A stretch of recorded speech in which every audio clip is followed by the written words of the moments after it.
Kung ikaw mahilig sa carbohydrates, panoorin mo to. Okay? Carbohydrates. Alam nyo ba kabayan, ang carbohydrates, ayan, carbo. Tapos hydrate, water lang yan, di ba? So, ganito ang sequence niyan para at least magamit mo yung kinakain mong carbo. O kung ikaw mahilig sa kanin, panoorin mo to. Okay, ngayon, nagsubo na tayong kanin dyan sa ating bibig. Yung salivary amylase, okay, na mix na dyan for digestion, pupunta na yan sa ating digestive system. Ngayon, sa digestive system, meron na yung mga acids, pupunta sa ating mga colon for absorption. Pag nakapunta na sa ating colon yan, okay, na-absorb na yung glucose, gaya ng monosaccharide like glucose, ganyan, pumunta na sa ating bloodstream. Okay, so nasa dugo na natin, ama. Okay? Ngayon, itong glucose na ito, pwedeng mag-store dyan as glycogen sa ating muscle at liver. Okay. Ngayon, kabayan, yung in-stored mo na glycogen, kailangan mo magamit yan in the form of, kaya nga, kung ikaw ay diabetic, kailangan mong una dyan na gagawin mo ay mag-exercise para at least yung hormone mo na glucagon, okay, matitrigger yan, i-release niya tong glycogen ito in the form of glucose para magamit. Pangalawa, kailangang increase mo ang intake mo ng fiber. Okay? Kasi kabayan, ganito yan. Kaya kung in-indicate yung carbohydrates na yan, ito ang pinaka-importante, kabayan. Hydrates means, okay, water. So, increase intake of water. Dahil 1 part of glycogen, kabayan, is equal to 2 to 3 parts of water.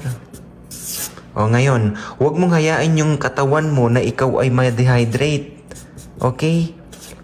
Lalo na kung may kasama yung bisyo. Bababa talaga ang water content mo. Ngayon, paano mo ngayon tutugunan itong proportion ng 1:2 to 3 ng glycogen mo o ng sugar mo kung lagi kang dehydrated, kabayan? Okay? Kaya tingnan nyo ha, yung mga tao na mahilig sa matamis, high sugary foods, tingnan nyo, mas mabilis ma-dehydrate yan kapag hindi tama ang inom ng tubig. Kasi tingnan nyo, ang proportion. Ngayon, yung naka-stored na glycogen sa muscle nyo, kailangan na exercise para magamit. Pag nag-exercise, pinagpapawisan, anong iinumin mo? Tubig.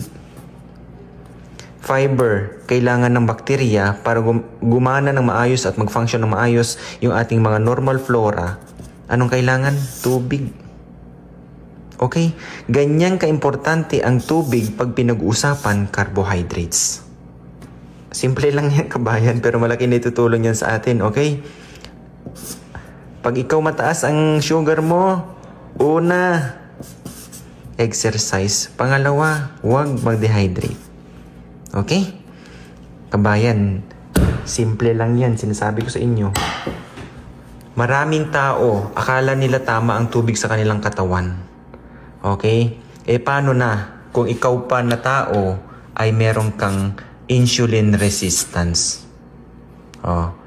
Mahirap yan, kabayan, kasi may tinatawag na alpha at saka beta dyan sa ating pancreas. Kung yung beta mo, which is yan ang talagang nag-ano ng insulin, medyo palyado. Dahil ikaw, puro ka wala kang exercise, ang kinakain mo, puro mga walang fiber, kulang ka pa sa tubig, paano na lang? Okay? So kabayan, ang pinaka-importante kapag ikaw ay madalas kumakain ng carbs, ayan water. Kasi nga, dan sa mismong salita niya na hydrate, kailangan natin mag-hydrate, kabayan. Okay? So, God bless everyone. Bye-bye.